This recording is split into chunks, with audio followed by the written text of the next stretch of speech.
ETF index mutual funds నేర్చుకుని stock మార్కెట్లో రాణించాలనుకుంటున్నారా? వెంటనే ఈ నెంబర్కి కాల్ చేయండి. Hi viewers, India's largest digital media network Suman టీవీకి స్వాగతం. ప్రస్తుతం మనతో ఉన్నారండి senior journalist and life coach Padma Meenakshi గారు. పద్మ గారు, మనం చాలా చూసాం పరువు హత్య కేసులు అనేసి. అంటే ఆ పరువు కోసం అవతల వాళ్ళని ఏమైనా చెయ్యనికి, ఇంట్లో వాళ్ళని ఏమైనా చెయ్యనికి కూడా ఆలోచిస్తారు. అంటే ఇప్పుడు ఒక పెళ్లి చేసుకున్నారు అనుకుంటే పరువు కోసం మీరు చంపేస్తున్నారు. పెళ్లి చేసుకుంటేనే పరువు పోతుంది అనుకునేటప్పుడు చంపినప్పుడు అది ఎంత పెద్ద పరువు పోతుందని ఎందుకు ఆలోచించరు? నిజంగా ఒక పరువు అంటే ఏంటి? ఫస్ట్ పరువు కోసం ఇంత చేస్తారా? బాధేస్తుంది. ఎంత పెళ్ళైన ఒక నెలకు చంపిన వాళ్ళు ఉన్నారు, వారానికి చంపిన వాళ్ళు ఉన్నారు, అసలు ఘోరం కడుపుతో అమ్మాయి ఉందంటే అబ్బాయిని చంపిన వాళ్ళు ఉన్నారు. ఏంటి అసలు పరువు అంటే ఏంటి? పరువు కోసం ఇన్ని చెయ్యాలా? అసలు పరువు అంటే డెఫినేషన్ ఏంటి? అది మన పేరు ప్రతిష్ట నుంచి వచ్చింది పరువు. మన పేరు పోతే ప్రతిష్ట పోతే. అసలు పేరు ప్రతిష్ట ఎందుకు వస్తాయి? ఒక మంచి పని చేయడం వలన వస్తాయి పేరు ప్రతిష్ట. అంటే నువ్వు ఒక ప్రొఫెషన్లో ఎదగడం వలనో, లేకపోతే నువ్వు నలుగురికి మంచి చేయడం వలనో, లేకపోతే నీకున్న ఒక సామాజిక స్థాయి వలన నీకంటూ పెట్టుకున్న ఒక ఐడెంటిటీ, అది పరువు. దానికి అంతకు మించి ఏమి కులం వల్ల పరువు రాదు, లేకపోతే మన అమ్మాయో అబ్బాయో ఎవరినో పెళ్లి చేసుకోవడం వలన మనకేం కొత్తగా వచ్చే పరువు, పోయే పరువు ఏమీ ఉండదు. కానీ దీన్ని సరిగ్గా అర్థం చేసుకోకుండా మన అమ్మాయి ఎవరినైనా ప్రేమించింది అంటే అమ్మో పరువు పోతుంది. ఏమిటి పోతుంది అంటే అంతవరకు నువ్వు నిలబెట్టుకుని మా పిల్లలు మా మాటే వింటారు అన్నది ఎవరైనా ఏమైనా అనేసుకుంటారనా?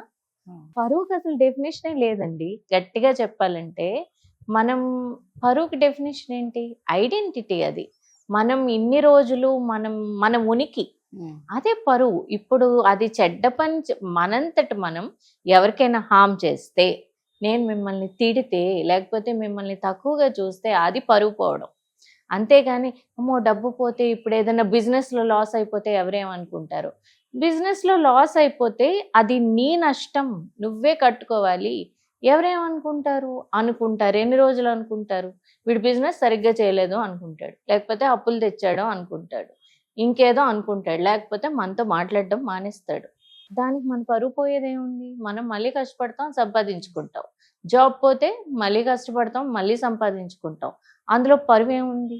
వస్తాయి. Life is a series of events, series of happenings.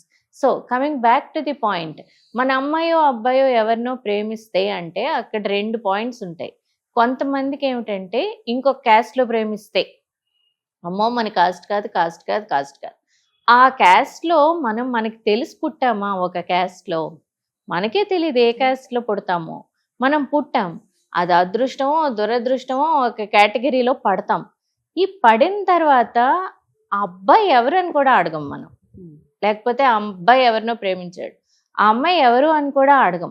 అమ్మ నువ్వెవరినో ప్రేమించావో పరువు పోతుంది. కొంతమంది అయితే ఇది కులం, కొంతమంది సేమ్ కులంలో కూడా అమ్మో మన స్థాయి కాదు, పరువు పోతుంది. అసలు ఫస్ట్ మాట్లాడండి బాబు, మీ పిల్లలతో మాట్లాడండి. అవతల వాళ్ళు ఎవరు, వాళ్ళిద్దరికి మెంటల్ కంపాటిబిలిటీ ఉందా లేదా, ఆ అమ్మాయి ఆ అబ్బాయి కలిసి జీవితాంతం బ్రతకగలరా లేదా, వాళ్ళకి మనకి మెంటల్ ఫ్రీక్వెన్సీ ఉందా లేదా, ఇవన్నీ చూసి అప్పుడు మీరు నెక్స్ట్ అసలు పరువు కాదు అసలు. అది అక్కడ జీవితం గురించి ఆలోచించాల్సిన విషయం, పరువు గురించి ఆలోచించాల్సిన విషయం కాదు.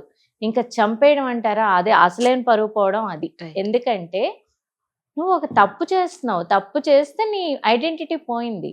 నువ్వు ఒకళ్ళని బాధ పెడుతున్నావు, ఇంకొక ఫ్యామిలీని బాధ పెడుతున్నావు, అప్పుడు నీ పరువు మొత్తం పోయింది కదా. నువ్వేం ప్రూవ్ చేసుకున్నావు? ఏమీ ప్రూవ్ చేసుకోలేదు. అండ్ ఒక మనిషిని చంపేసిన తర్వాత నువ్వు రోజు కుల్లి నువ్వు అసలు నిద్రపడుతుందా? రోజు ఎంత గిల్ట్తో బ్రతుకుతాం. అండ్ మనం చూసాం మన కళ్ళ ముందే ఒకరిని చంపేయడం, ఆ తర్వాత మళ్ళీ ఆ గిల్ట్లోంచి బయటికి రాలేక, ఈ కేసుల్లోంచి బయటికి రాలేక ఆత్మహత్యలు చేసేసుకోవడం. అంటే చుట్టూ ఉన్న సమాజం కూడా మారాలి. ఎందుకంటే నేను ఈవేళ నేను పరువు గురించి ఒక రీల్ చేస్తే ఆ రీల్ కింద మీ అమ్మాయి లేచిపోతే అని కామెంట్ పెట్టాడు. అసలు అంత ఆస్కారం నేను ఇవ్వను. ఎందుకంటే ఫస్ట్ నేను if she really loves somebody I will talk to her, who is that boy, if she can be happy with that boy, what is my ultimate aim? Parents ultimate aim ఏం ఉండాలి? పిల్లలు ఆనందంగా ఉండాలి. And వాళ్ళ వల్ల మన పరువు పోతుంది, ఏదో అయిపోతుందంటే నువ్వు నిలబడి సమాజానికి చెప్పగలిగే స్ట్రెంగ్త్ నీ దగ్గర ఉండాలి. Right. మనం yes my daughter loved somebody, my daughter has married somebody, ఇందులో ఏముంది? ఎన్ని రోజులు మనల్ని వెలివేసేస్తారు? వేస్తే వద్దు. వెలివేసే బంధువులు, వెలివేసే Right. స్నేహితులు మనకొద్దు. వద్దు. రైట్. అంతే.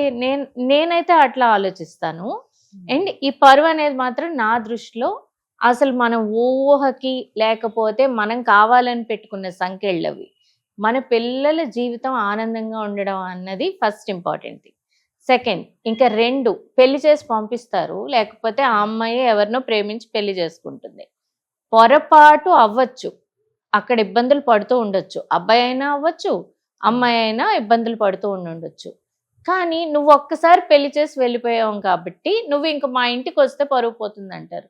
అదేంటి? ఆ అమ్మాయి అక్కడ కష్టం పడుతోంది, అక్కడ రోజు హింస భరిస్తోంది, ప్రాణం పోయే స్థితిలో ఉంది, నువ్వు రావద్దంటారేంటి? ఎందుకంటే ఇక్కడ మళ్ళీ అండర్లయింగ్ రూట్ కాజ్ చూస్తే చాలా డబ్బు పెట్టి పెళ్లి చేస్తారు కదా. ఇంత డబ్బు పెట్టి పెళ్లి చేసాము, నిలబడాలి, సంసారం నిలబడాలి, కుటుంబం నిలబడాలి. కుటుంబం నిలబడితేనే సమాజంలో వ్యవస్థ నిలబడుతుంది. No doubt about it. Family is a very strong institution. మనం ఫ్యామిలీని బ్రేక్ చేయమని చెప్పాం, కానీ ఒక పీక్ పాయింట్ వచ్చిన తర్వాతే ఆ అమ్మాయి మనతో చెప్తుంది, కరెక్ట్, నేను ఇక్కడ చాలా హింస అనుభవిస్తున్నానని. అప్పుడు give that support to her. నువ్వు వెనక్కి వచ్చేయమని కాదు, నీకేం పర్వాలేదు, మేమున్నాము, నువ్వు రా, ఇక్కడ ఉండు, మనం మాట్లాడదాము, అప్పటికీ మారకపోతే అప్పుడు చూద్దాము అన్న పేరెంట్స్ నుంచి సపోర్ట్ వచ్చిన రోజు అక్కడ హింసని ఎదుర్కోగలిగే ధైర్యం తనకు వస్తుంది. Correct. Give that support. Don't tell here that కష్టమో నష్టమో అత్తింట్లోనే ఉండు అన్న మాట మాట్లాడకుండా, నీకేం పర్వాలేదు, మేము ఉన్నాము, ఎందుకు హింసిస్తున్నారు? నువ్వేమి don't give here wrong advises. Go file police complaint, go to lawyer. కొంతమంది ఉంటారు చాలా రాడికల్ గా, అసలు సమస్య ఏంటో తెలియకుండా నిన్ను అలా పెంచుకున్నావు, నిన్ను హింసిస్తారా, you come off, we will give divorce. No, that's also not the solution.